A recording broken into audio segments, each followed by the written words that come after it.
लिया है, बीच में मैं कहूंगा, ठीक है, तब आप करेंगे mark as usual.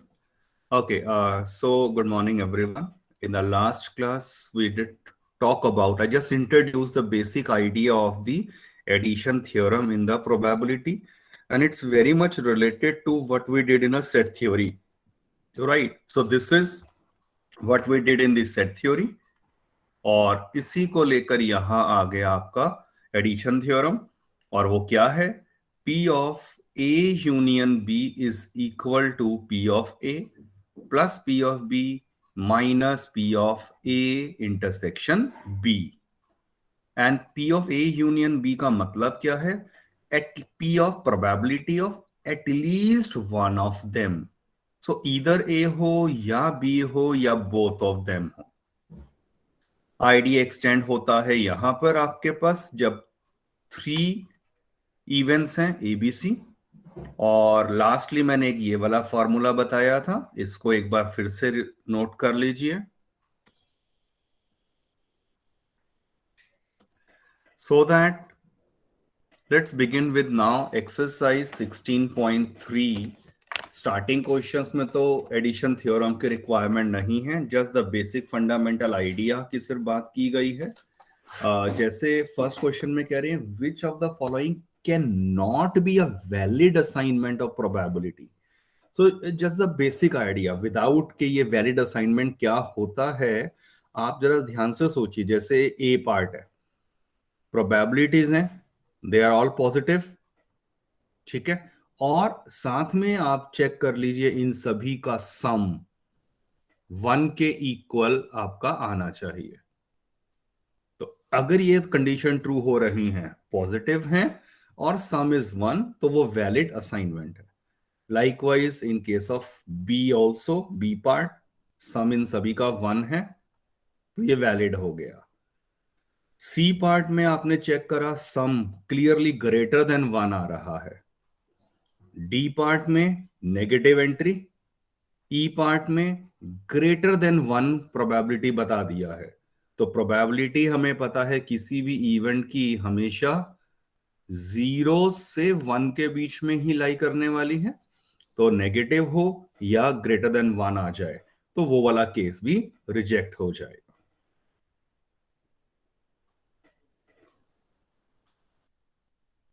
Second third बहुत सिंपल है इन होमवर्क, ये तो ऑलरेडी हम कई बार कर चुके हैं, 10th क्लास के ही हैं.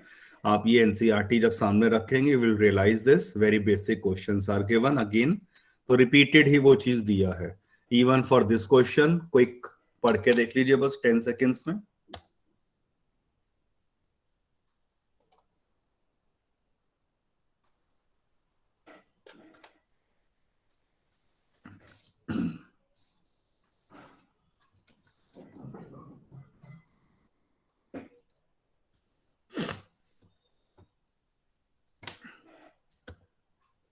कहीं भी डाउट आए तो आप प्लीज हमेशा स्टॉप कर सकते हैं मुझे बीच में. एक ये वाला क्वेश्चन देखिए जरा, अपने आप समझिए बुक का.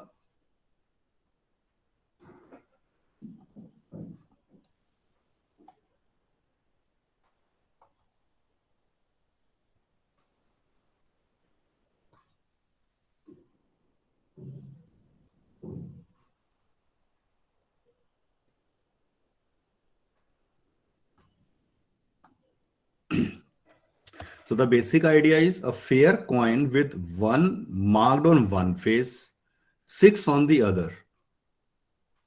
एक तो कॉइन की बात करी गई है, ठीक है, जिसपे 1 और 6 लिखा हुआ है. और दूसरा क्या कहा है, and a fair die are both tossed. A fair die का मतलब 1 2 3 4 5 6 लिखा हुआ है, वो डाई दिखा दिया.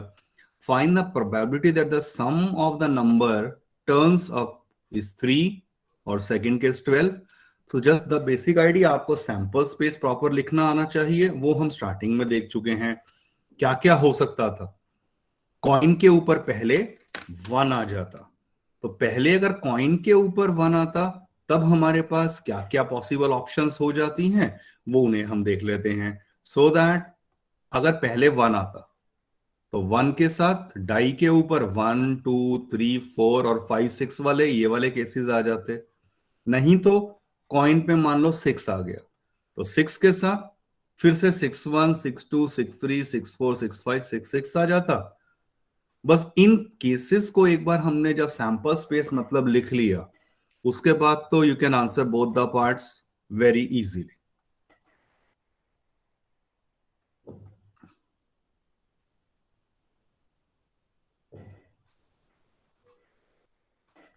Any doubt to anyone?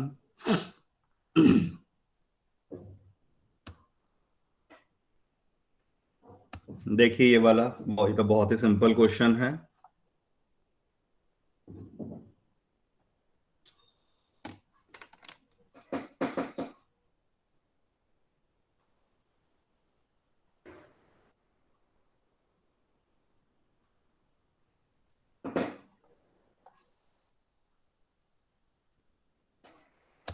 So there are 4 men and 6 women in a city council. If one council member is selected for a committee at random, what is how likely it is a woman? तो obviously 6 women हैं, total 10 person हैं, women के आने की probability 6/10। तो ये तो 8th में ही जब प्रोबेबिलिटी का एक बेसिक आइडिया इंट्रोड्यूस हुआ था, वही क्वेश्चन आ गया। ओके, मैं इसे यहां हटा देता हूं और फिर इस क्वेश्चन को थोड़ा ध्यान से देखेंगे। Check this out everyone. A fair coin is tossed 4 times. तो सबसे पहली बात, फेयर कॉइन को जब हम 4 टाइम्स टॉस करेंगे तो मेरा सैंपल स्पेस क्या बनकर आने वाला है? 4 टाइम्स में याद रखिए आपको 1 2 3 4 5 6 7 8 केसेस होंगे जो एच से शुरू हो रहे हैं, और देयर इज अ रीजन मैं जानबूझ के स्पेस क्यों इनके बीच में दे रहा हूं। और फिर 8 केसेस हो जाएंगे जो टी से स्टार्ट हो रहे होंगे। फिर इसके आगे एम्बेडिंग कर दो, कौन सी? एच एच एच, फिर यहां H H T, H T H, H T T, फिर T H H, T H T, T, कौन सा केस रह गया? T H and T T T. तो ये हमने एक ऑर्डरिंग के अंदर प्रॉपर लिखना सीख लिया है, सो दैट रिपीटेशन किसी केस की ना हो जाए। और फिर इसी की एम्बेडिंग यहां हो जाएगी, H H H, H H T, H T H, H T T, T H H, T H T, T T H, और यहां टी टी टी। तो देखिए ये 16 केसेस चलो मेरे पास आ गए। अब एक बार क्वेश्चन को फिर ध्यान से पढ़िए, क्या कहा गया था? Person wins 1 rupee for each head. तो अगर हेड आएगा तो उसको 1 रुपया मिल रहा है, तो +1 रुपी हो गया। And loses 1.50 for each tail. और अगर टेल आ गया तब उसको लॉस है, तो लॉस को हमने -1.5 दिखा दिया। From the sample space calculated, ये हमने सैंपल स्पेस लिख लिया।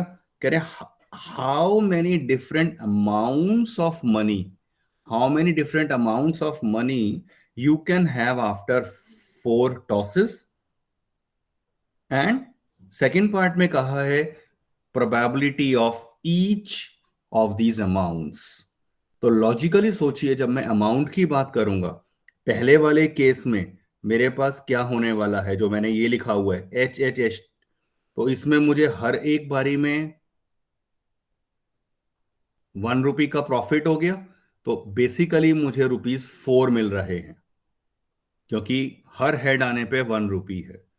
यहां इस केस में क्या हुआ, 3 तो हेड थे, बट एक टेल आते ही 1.5 रुपी माइनस हो गया। तो अल्टीमेटली मेरे पास कितना गेन हो गया? अभी भी है तो प्रॉफिट ही ना, 3 माइनस 1.5, 1.5 रुपी स्टिल अल्टीमेटली लेकर जा रहे हैं। Similarly you can calculate for all other cases, 1 1 -1.5 फिर +1। ये तो ऊपर वाला केस ही हो गया टाइप। तो इसमें भी 1.5 रुपए का प्रॉफिट ही है। नेक्स्ट में क्या हुआ, हेड हेड आने पर तो 1-1 रुपया मिल गया, बट 2 टेल आए थे। तो अल्टीमेटली क्या हो गया इस केस के अंदर, अब आपको 1 रुपी का फाइनली लॉस हुआ है। फिर 1 माइनस, ओ सॉरी, फिर यहां पर आपके पास कितना हो गया, ये टेल आ गया तो -1.5, और फिर हेड आने पे +1 तो फिर ये ऊपर वाला टाइप ही केस आ गया। 3 रुपीज में से ये 1.5 रुपीज गया, तो ₹1.5 आ गया। So I am sure everyone is clear. अब आप इसको क्विकली लिख पाएंगे, +1 और यहां -1.5। अब ये कौन सा केस है, -3 + 2, 1 रुपए का यहां अल्टीमेटली लॉस आ रहा है। 1 -1.5 -1.5 एंड +1, तो ये भी ऊपर वाला ही केस हो गया। तो ये आपको करके तो सारे देखने पड़ेंगे। तो हेड आ गया। अब देखो इस नीचे वाले केस में क्या हुआ, -4.5 और फिर 1 रुपए का प्रॉफिट बस हुआ था, तो -3.5 अल्टीमेटली रहा। तो 3.5 रुपए का लॉस में अल्टीमेटली आया है। सो बाकी भी अब इजीली हम लिख सकते हैं -1.5, और ये केसेस कहीं ना कहीं पीछे आप कर चुके होंगे। तो इसमें देखो कितना आ रहा है, ₹1.5, -1.5 +1 -1.5, तो फिर ये कौन सा केस आ गया, 1 रुपए का यहां लॉस आया है। -1 +1, ओ सॉरी, -1.5 और फिर +1, फिर -1.5 और फिर +1, तो इस केस में कितना हो गया, 1 रुपए का लॉस है। फिर इसमें -1.5 +1 -1.5 एंड देन -1.5, सो अल्टीमेटली कितना आ गया, -3.5, -1.5 -1.5 +1 तो ये दे रहा है 3 रुपीज का लॉस हुआ था और 2 रुपए मिल गए, तो अल्टीमेटली 1 रुपी का लॉस है। -1.5 -1.5 +1 -1.5 -3.5 रुपीज आ गया, -1.5 -1.5 -1.5, और लास्ट की वजह से सेम यही वाला सिचुएशन, और इस केस में अलग हुआ है लास्ट वाले में। अब चारों बारी में -1.5 होने का मतलब क्या हो गया, -6 रुपीज मैक्सिमम लॉस इस केस में आ गया है।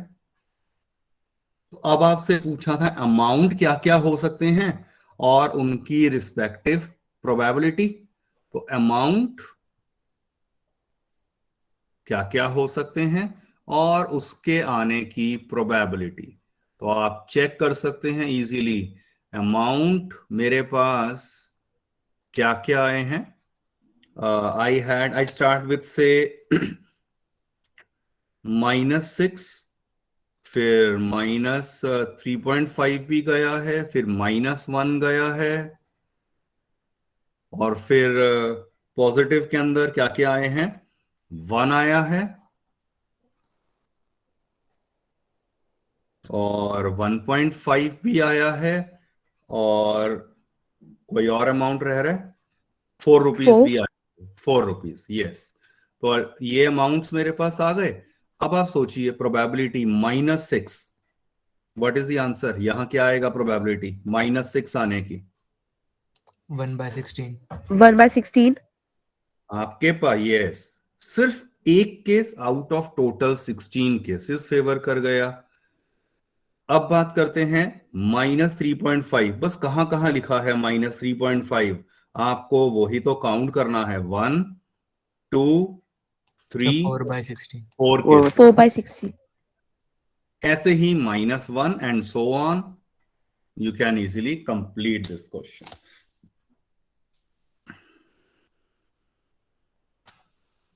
आप एक बार सभी चैट बॉक्स में अपने अटेंडेंस मार्क कर रहे हैं?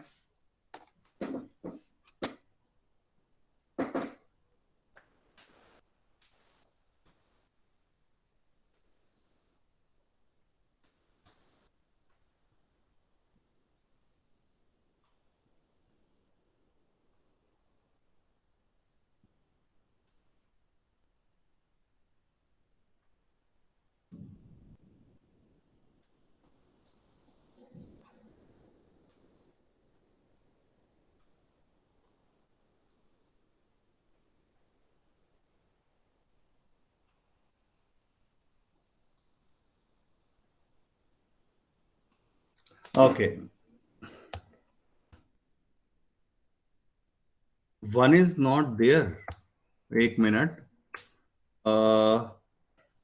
अच्छा -1। अच्छा, हाँ हाँ, वो -1 मैंने एक जगह माइनस या दूर लिखा होगा। यस यस, ये वाला केस आया ही नहीं है। Thank you. ये नहीं आएगा, बाकी आ रहे हैं। -1 का हुआ है, 1 किसी भी केस में नहीं है। चलो गुड।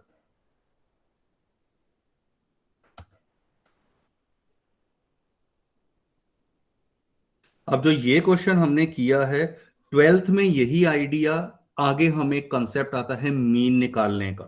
उसमें 90% क्वेश्चन हमारा हो चुका है। लास्ट में बस एक छोटा सा फॉर्मूला है, उसमें आपको इन दोनों को अमाउंट इनटू प्रोबेबिलिटी, बस इससे इसे मल्टीप्लाई करो, प्लस इसे मल्टीप्लाई करो, एंड सो ऑन। तो वो इसका मीन और एक्सपेक्टेड वैल्यू बोला जाता है, वो आ जाएगा। तो वो 12th में है। So the only difference is के 90% चीजें आप अभी कर रहे हैं, वहां पर तो हमें एक बेसिक नया फॉर्मूला इंट्रोड्यूस करना है, and that can be done so quickly. तो बहुत रेलिवेंट और इंपॉर्टेंट चीजें हैं, 11th की ही है। So nothing to discuss here. आप चेक कर लीजिए अगेन, 9th क्लास का क्वेश्चन आ गया ये basic.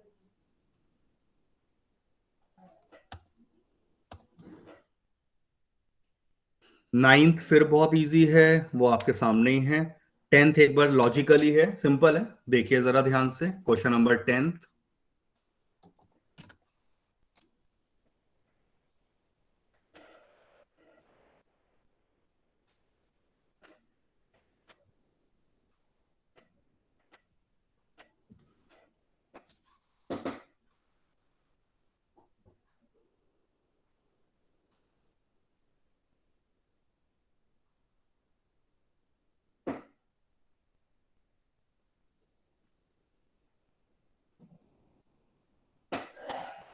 I hope the idea is clear इस वाले क्वेश्चन का।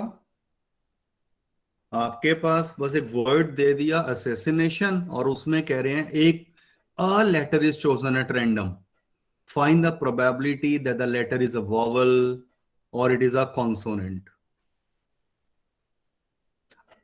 हम इसी क्वेश्चन को चलो थोड़ा सा एक्सटेंड कर रहा हूं। Check this out. मान लो मैंने इन्होंने तो अ वर्ड कहा था ना, मैं इसमें एक्स्ट्रा चीज क्या पूछ रहा हूं? 2 लेटर्स आर चोजन, 2 लेटर्स। और अगर कुछ भी नहीं बताया तो वो ऑफ कोर्स विदाउट रिप्लेसमेंट ही होगा, यहां पर कहना भी नहीं है, वो ऑब्वियस है। विदाउट रिप्लेसमेंट ही लेटर चूज होंगे। तो अब बताइए क्या होगा प्रोबेबिलिटी ऑफ वॉवल? पहला वॉवल आए, क्या है उसकी प्रोबेबिलिटी? एनीवन? आपके पास टोटल 6 वॉवल्स हैं, 13 थे टोटल अल्फाबेट्स इसके अंदर। 6/13, ये तो पहला वॉवल आ गया। एंड दूसरा लेटर भी वॉवल आ जाए, एक वॉवल कम हो गया, एक लेटर कम हो गया। Your answer. ऐसे ही कॉन्सोनेंट में जब हम बात करेंगे, 7 कॉन्सोनेंट थे, आउट ऑफ 13 कोई भी आ जाता। अब एक कॉन्सोनेंट कम हो चुका है, वो यहां पहले केस में आ चुका है, और एक अल्फाबेट यहां कम हो गया था, एक लेटर। तो that would be a required answer. अगर हम एक की जगह 2 लेटर्स को चूज करते, तो आइडिया वही है, बस थोड़ा सा लॉजिकली आपको यहां पर सोचना पड़ेगा।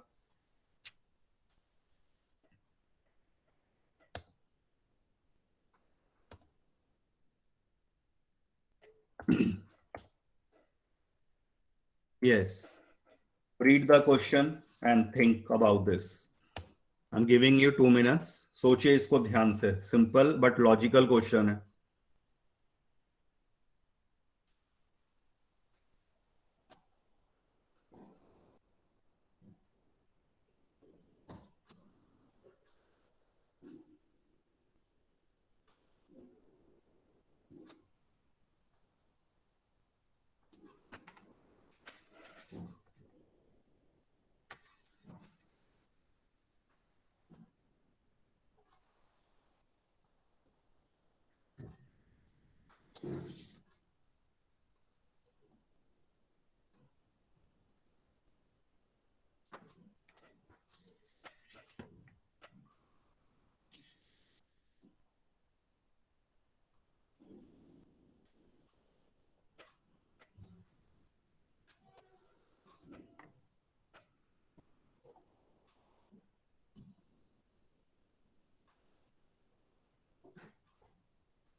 आई होप आइडिया क्लियर हो रहा होगा क्या करना है.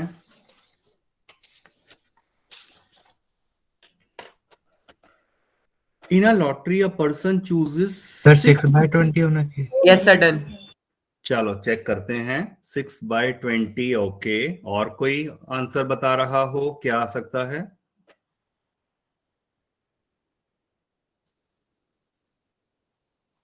देखो कह रहे हैं 6 different natural numbers are chosen randomly from 1 to 20. पहली बार जब 6 नंबर्स चूज करने हैं 1 से 20 तक, तो टोटल नंबर ऑफ, जब मैं बात करूंगा possible outcomes, very important thing, क्या होंगे? 20 में से 6 नंबर्स को चूज करना है. So there are 26 ways. अब आप सोचो, परमुटेशन कॉम्बिनेशन हम ऑलरेडी कर चुके हैं, तो यहां वो ही तो आपको सोचना रहेगा कि आपके पास, मैं चलो इसको थोड़ा सा इजी वे में लेकर जाता हूं. मान लो आपके पास होते नंबर 1 2 3, राइट, और आपको एनी 2 नंबर्स चूज करने होते, तो क्या क्या वेज होते हैं भैया? 1 2 ले लेते, नहीं तो 1 3 ले लेते, नहीं तो 2 3 ले लेते. क्योंकि यहां देखो पहले ही है, ऑर्डर इज नॉट इंपॉर्टेंट. तो ऑर्डर अगर इंपॉर्टेंट नहीं है, इसका मतलब 2 3 कहो या 3 2 कहो, वो एक ही बात है. तो ये 3 केसेस आ जाते. तो वो कैसे 3 आए हैं? Out of 3 given numbers any 2 are chosen in 3C2 veg.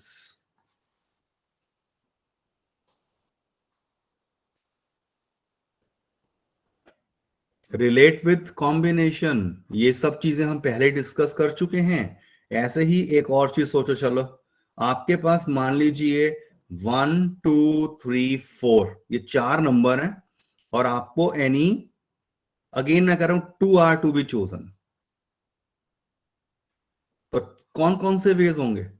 1 के साथ 2 आ सकता है, 1 के साथ 3, 1 के साथ 4, नहीं तो 2 के साथ 3, 2 के साथ 4, नहीं तो 3 के साथ 4.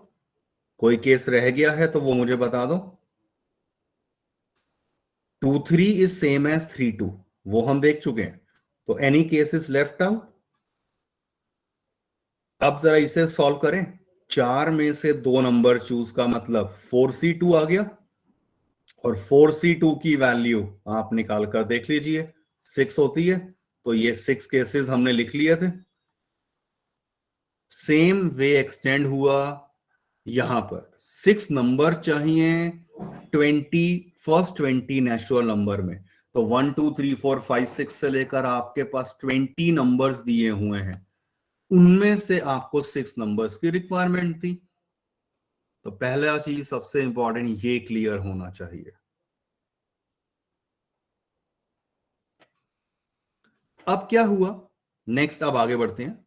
And if these 6 numbers match with these 6 numbers already fixed by a lottery committee, lottery ticket है उसका एक फिक्स नंबर है, तो ये कह रहे हैं कि अगर ऐसा जो 6 नंबर्स उसके आए और वो मैच कर गए तो he wins the prize.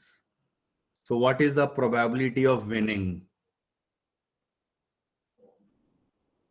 Favourable cases कितने होंगे इस यहां पर? एनीवन?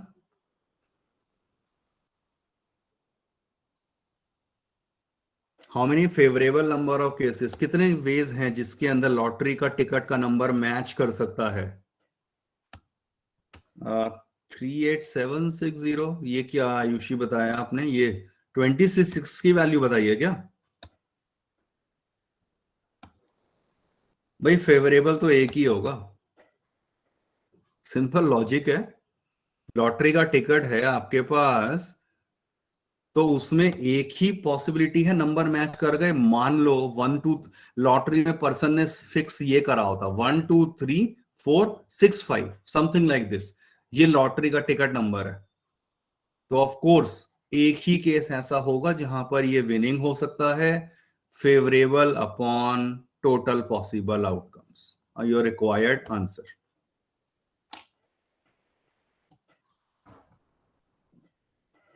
ओके यस, ठीक है जातिन, आई गॉट इट। अब आयुषी ने जो बताया और आपने जो आंसर लिखा है, यस, तो 1/20C6 और 20C6 की वैल्यू आप बिल्कुल निकाल सकते हैं, वी ऑलरेडी नो इट।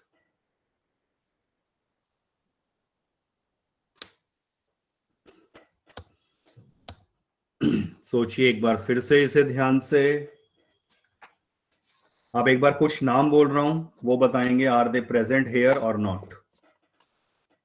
अनमोल, अर्पित, आशीष, दाइमा, दमन, कार्तिक, कार्तिक राठी, मानसी,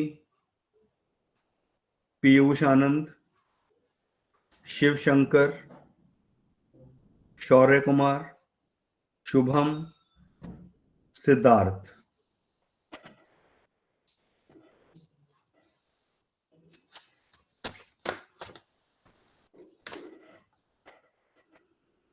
आकाशदीप, समझ आ गया आपको ये? आकाशदीप,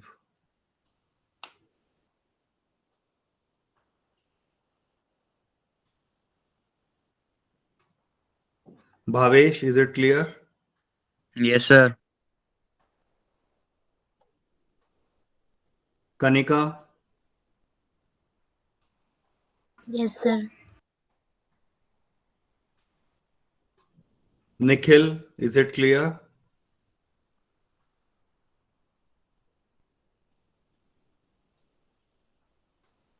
निखिल,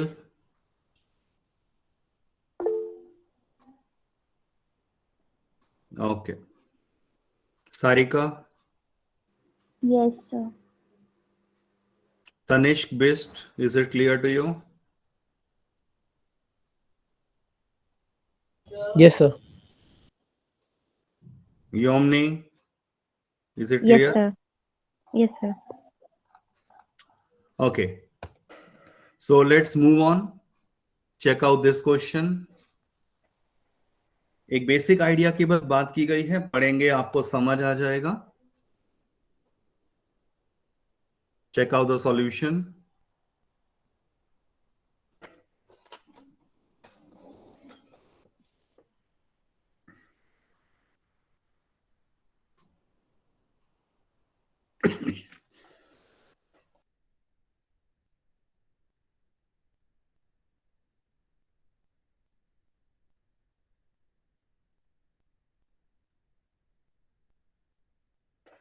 So क्या कहा गया है? Check whether the following probabilities PA and PB are consistently defined. मतलब ये क्या ये पॉसिबल है फर्स्ट केस या सेकंड केस? तो उसके लिए आप सोचिए, P ऑफ A दिया है, P ऑफ B दिया है and P of A intersection B दिया है। तो आपको एक ये चीज का ध्यान रखना है, ये राइट साइड में जो मैंने ऊपर सबसे पहले बताई है, P of A is always less than or equal to P of A union B. Same way of course P of B जो है वो भी होगा less than or equal to P of A union B. तो यहां पर अब ये फॉर्मूला हम ऑलरेडी कर चुके हैं, एडिशन थ्योरम जो आपको बताई है, मैंने इनमें वैल्यूज को पुट कर दिया जो भी वैल्यूज मुझे गिवन थी। तो P of A union B आ गया 0.6,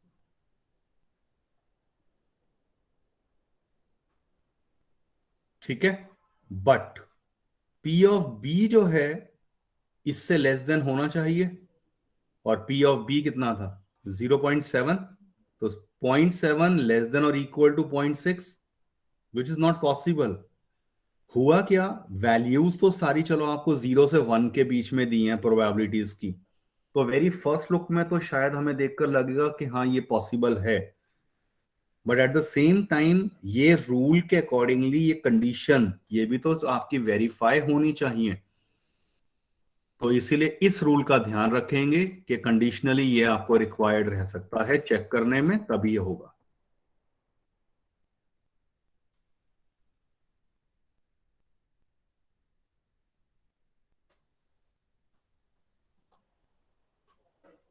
ठीक है आलोक, क्लियर है आपको?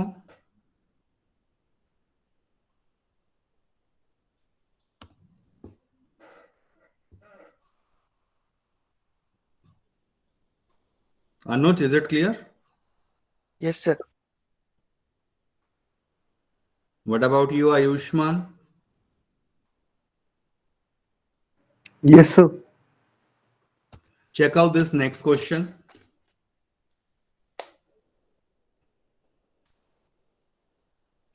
आपको वैल्यूज दी हुई हैं, P of A, P of B, P of A intersection B and P of A union B. Out of 4, 3 are given. You have to find the missing one. तो आपको पता है ये फॉर्मूला में 4 में से अगर 3 मुझे कोई भी वैल्यूज गिवन है, I can easily find out the fourth one. So one can attempt this question very easily.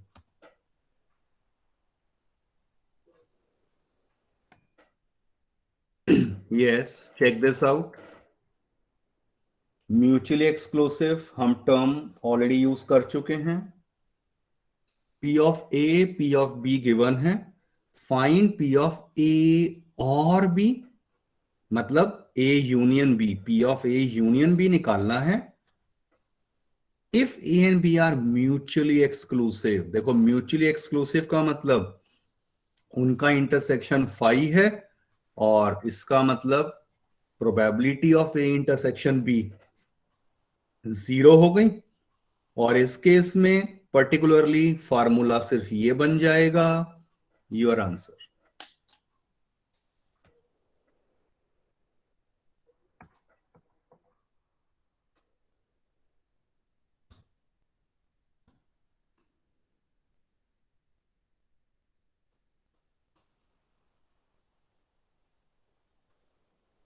Last question for you to understand in your homework, though if not clear, definitely I'm going to discuss that because very important concept is used here. Just try to understand this as of now. And meanwhile, mark your attendance. और मैं अपने अलग से pen paper पे mark भी कर रहा हूं अटेंडेंस पूरा, और रैंडमली आपका नाम, तो जिनका नाम मैंने बोला और अगर रिस्पांस नहीं मिला है तो वो यहाँ पी की जगह एब्सेंट हो चुका है।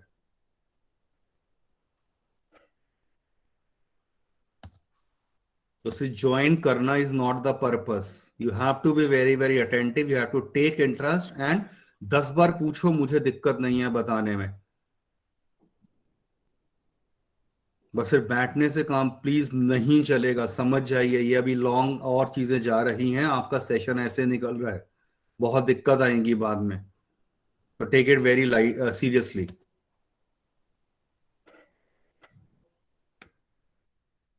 So this question for you, for your homework, to understand, ending the class now, you can leave. Thank you very much. Have a good day. Thank you, sir. Thank you, sir. Have a good day. Yeah, good day. Ayushi sent doubt भेजा आपने, कब भेजा है मुझे पता नहीं, याद नहीं, मैंने नोटिस नहीं करा या रह गया होगा। आयुषी हेयर एक बार मुझे दोबारा से रीसेंड कर देना। आयुषी काइंडली सेंड, अच्छा ठीक है मिल गया, वो मैं देख लूंगा। अच्छा यू आर डूइंग इंटीग्रेशन, चलो ठीक है।